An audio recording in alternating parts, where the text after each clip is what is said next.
अजीज़ दोस्तों नमस्कार। अजीज़ दोस्तों, पाकिस्तान में पिछले दिनों एक प्रोग्राम हुआ जिसमें सारे मुल्ला जमा हुए थे, देवबंदी, मौलाना और बरेलवी भी थे। मौलाना फजलुर रहमान भी थे, मुफ्ती तकी उस्मानी बरेलवियों के गुरु हैं, सारे थे। मौलाना फजलुर रहमान तालिबान के फादर हैं, उन्हीं के मदरसों से तालिबान निकल के वजूद में आए थे। उस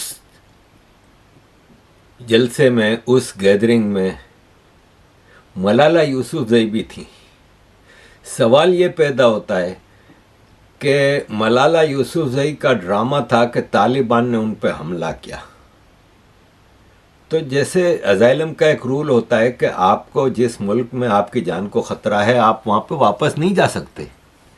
ये मज़े से स्टेट प्रोटोकॉल से जाती हैं, स्टेट के हवाई जहाज़ में, स्टेट के हेलीकॉप्टर्स में घूमती हैं जहाँ इनकी जान को ख़तरा है, जिसके लिए उन्होंने अजाइलम ली। इंग्लैंड की नेशनलिटी मिली इनको, मिलियंस ऑफ डॉलर मिले, फेम मिली, सेलिब्रिटी बन गई। आज पाकिस्तान भी आती हैं और पाकिस्तान में उसी तालिबान के जलसे में जाती हैं जिस तालिबान देवबंदियों ने इसके ऊपर हमला किया था। आप मुझे ये बताएं कि वेस्ट का इससे बड़ा ढकोसला प्रोडक्ट आपको कहीं मिलेगा? मतलब कितना बड़ा ढकोसला है, कितना बड़ा ड्रामा है कि इनकी जान को खतरा है तालिबान से। पाकिस्तान में उसी देवबंदी तालिबान के फादर की गैदरिंग में वो पाकिस्तान में as a guest of honour बैठी हैं। शर्म भी नहीं आती, शर्म भी नहीं आती। अजीज दोस्तों, ये पाकिस्तान है। खानेवाल में, मदरसे में बच्चे ने बयान दिया है कि मदरसे में 9 साल का बच्चा बताता है कि मेरे साथ रेप हुआ और मौलवी साहब ने पूरी रात मेरे साथ रेप किया है। 9 साल के बच्चे के साथ मदरसे में रेप होता है। ये है इस्लाम, ये है पाकिस्तान।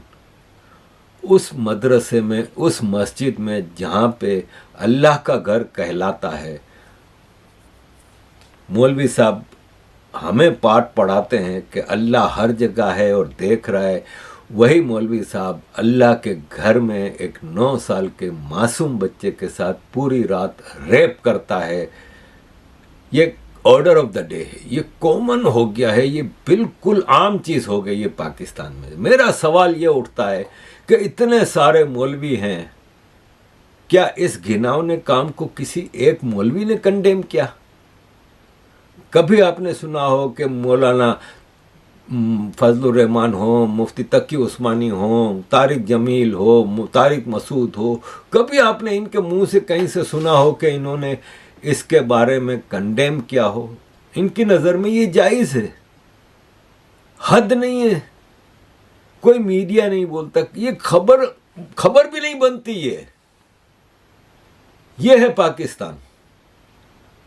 और फिर इंग्लैंड में आके भी ये लोग वही काम करते हैं, जापान में भी यही काम करते हैं, हर जगह यही काम करते हैं। मस्जिदों का ये मैसेज देख लें। सॉरी, ये तो स्कूल है।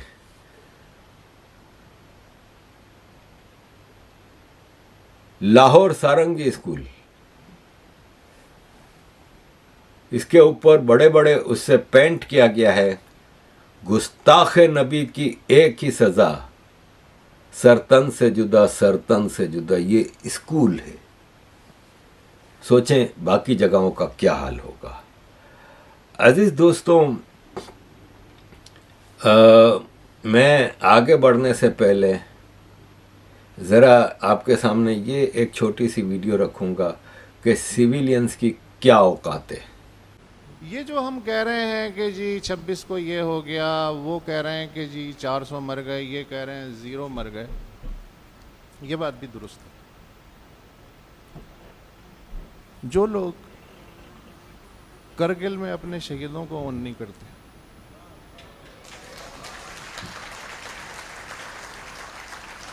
उनके नज़दीक आप और मुझ जैसे सिविलियंस की क्या औकात है? पाकिस्तान में। अजीज दोस्तों, मैं आपके सामने कराची का केस पेश करने जा रहा हूं।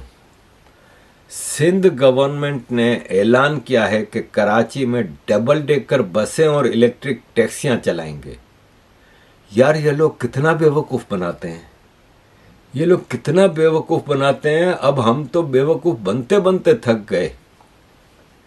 चाइना की एक कंपनी ने नैब, पाकिस्तान का नैब जो है, नेशनल अकाउंटेबिलिटी ब्यूरो, जो कि पाकिस्तान में रिश्वत, घूस, इलीगलिटीज़ को पकड़ने का इदारा है, उसको चाइना की एक कंपनी ने ख़त लिखा है कि हमें सिंध के एक वज़ीर ने हमसे डिमांड की कि हम आपको ठेका उस वक्त देंगे जब आप दुबई के बुर्ज अल खलीफा में हमें एक अपार्टमेंट देंगे रिश्वत के तौर पे।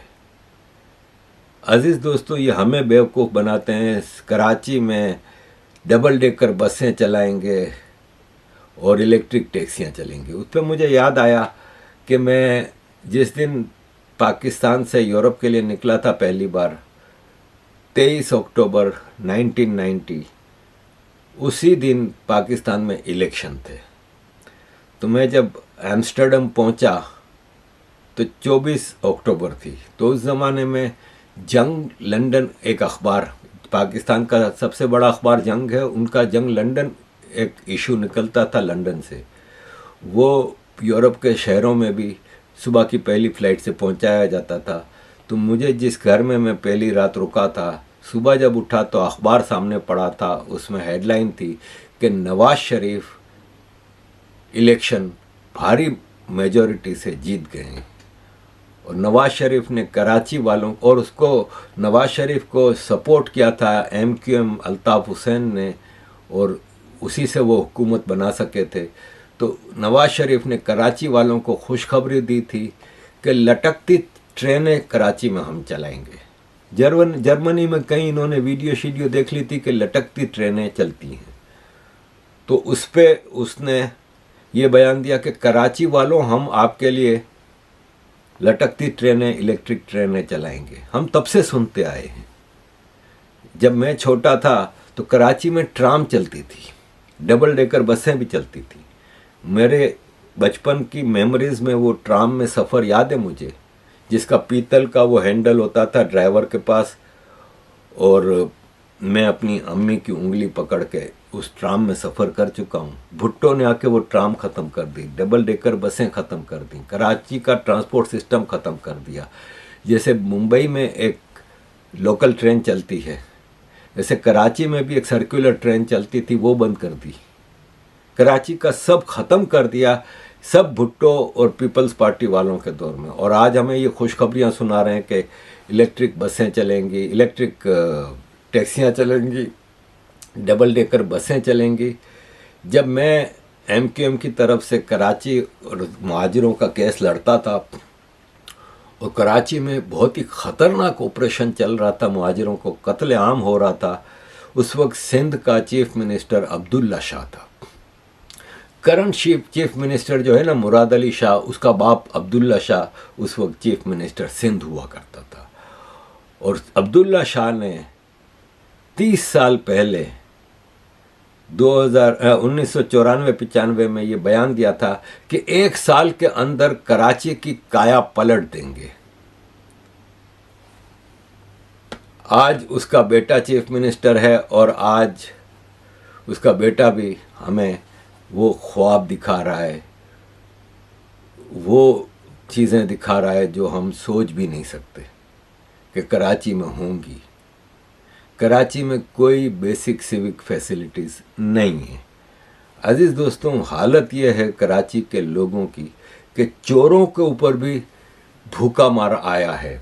चोर भी बेचारे, उनको चोरी करने के लिए, डाके मारने के लिए कुछ नहीं मिलता। तो एक चोर 60 किलो चिकन पकोड़ा और 25 किलो मछली पकोड़ा लेके चला गया पाकिस्तान से। मतलब आप ये बताएं कि पकोड़े चोरी करने की नौबत आ गई है। ये कराची के एक दुकानदार से 10 किलो कीमा लेके भाग गए।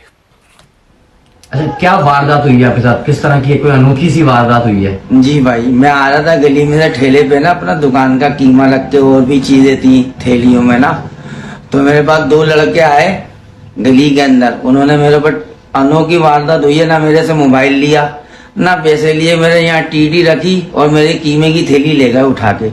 वो कीमे की थैली का वजन था 10 किलो और वो उसकी रकम है 15,000 रुपए।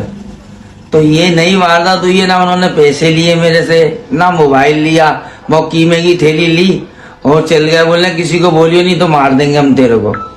तो भाई मैं डर के मारे में ना, मैंने बोला चुपचाप वो कीमे की थैली उठाए और उन्होंने मास्क लगाया हुआ था दोनों ने, वो चल दिए। अच्छा, इससे पहले गली में इस तरह की कोई वारदातें होती रहती हैं मोबाइल नहीं। को छीनने की? मोबाइलों की तो सुनी है, मगर ये वारदात पहली दफा हुई है ऐसी। लोग कीमा ले जा रहे हैं उठा के, गन पॉइंट पे थैली ले गए मेरे से। थाने में रिपोर्ट कराई है इस हवाले से? नहीं, अभी नहीं कराई भाई। ठीक है, थैंक यू। अब आप बताएं कि बचा क्या है इस शहर को? शहर के रहने वालों से ज़्यादा बाहर के लोगों का देखें। कराची के क्राइम स्टैटिस्टिक्स आए हैं कराची स्टोरी की तरफ से। इन्होंने पूरी रिसर्च करके सारे थानों से लेके, तो इसमें कराची के जो क्राइम है 2016 से 2023 तक का, इसमें कराची के रहने वाले लोग सिर्फ 7.1% हैं। अंदरून सिंध के 10.2% हैं। अफगानी 15.3% हैं। केपी के 25.5%, साउथ पंजाब 20.4 और बलूचिस्तान 15.3। इस कराची को कराची के बाहर वालों ने लूट खाया है और आज भी लूट खा रहे हैं। अजीज़ दोस्तों, ये आपके सामने जो बैठी हैं, इनका भाई फॉरेन मिनिस्टर रहा है, इनका बाप 2 बार प्रेसिडेंट रहा है, इनकी माँ 2 बार प्राइम मिनिस्टर रही हैं, इनका नाना 2 बार प्राइम मिनिस्टर रहा है, प्रेसिडेंट रहा है, और इनका परनाना रियासत जूनागढ़ का प्राइम मिनिस्टर रहा है। यही इनकी ओनली क्वालिफिकेशन है, जैसी कि प्रियंका गांधी की है। जो भारत में प्रियंका गांधी की क्वालिफिकेशन है वही इनकी क्वालिफिकेशन है। ये 7.5 करोड़ रुपए की गाड़ी में बैठ के सेल्फी ले रही हैं उन लोगों के साथ जो इनकी खिड़की बंद है और कांच के पीछे भूखे नंगे इनके लोग खड़े हैं, उनके साथ ये सेल्फी लेके लगा भी रही हैं अपने अकाउंट पे। मतलब शर्म और हया की कोई लिमिट इस खानदान ने, भुट्टो खानदान ने नहीं छोड़ी है। अजीज दोस्तों, कराची सोतेला बेटा है पाकिस्तान का और सोतेला बेटा ही रहेगा। ये सिर्फ आप देखते हैं ना, फिल्मों में अक्सर हम देखते हैं कि एक घर है जिसमें एक सोतेला बेटा है, बाकी 3-4 सगे बच्चे हैं। वो सोतेला बेटा अकेला कमाता है, घर वालों के लिए दिन रात मेहनत करता है और बाकी सब अय्याशियाँ करते हैं। यही कराची का हाल है पाकिस्तान में। कराची पाकिस्तान का सोतेला बेटा है। कराची में जितने काम हुए हैं, जितनी भी कराची में जो डेवलपमेंट है, वो इस पीपल्स पार्टी ने कभी नहीं की। कराची पीपल्स पार्टी के लिए सोने की कान है। पीपल्स पार्टी के 95% मिनिस्टर्स अंदरून सिंध की अपनी जागीरदारी, अपने वडेरापन, अपने गुलामों के वोट से जीत के कराची पे रूल करते हैं। कराची सिंध का हिस्सा है, उसमें कोई शक नहीं। लेकिन आप मुझे ये बताएं कि महाराष्ट्र और सिंध को अगर हम कंपेयर करें तो जो मुंबई की पोजीशन है महाराष्ट्र में, वो पोजीशन कराची की है सिंध में। तो क्या महाराष्ट्र की सरकार में सारे मुंबई के लोग होते हैं? मतलब सारे बाहर के लोग होते हैं? मुंबई के लोग भी होते हैं। फिर मुंबई की रूलिंग, अब जैसे पीपल्स पार्टी का कराची में कोई वोट बैंक नहीं है, लेकिन मेयर कराची का पीपल्स पार्टी का बनाया गया है। जब ये मेयर नहीं होता था कराची का पीपल्स पार्टी का, तो उन्होंने इलेक्शन ही नहीं कराने होते थे, एडमिनिस्ट्रेटर बनाते थे, फिर डिक्टेटरशिप के उस पे बगैर इलेक्शन के एडमिनिस्ट्रेटर बनाते थे। फ़हीम उज़्ज़मा सिद्दीकी बेनज़ीर के दौर में था, क्योंकि इलेक्शन तो MQM जीतती थी, तो एडमिनिस्ट्रेटर बना दिया। फिर मुशर्रफ ने इलेक्शन कराए, तो भी MQM को बाहर रखा, जमात इस्लामी का एक पख्तून बना दिया कराची का मेयर। सिंधियों और मुहाजिरों का शहर है कराची, उसका मेयर पख्तून। इससे पहले अब्दुल सत्तार अफगानी, ज़ियाउल हक ने 2 बार रखा, 2 टर्म के लिए। फिर MQM बनी, MQM जीत गई।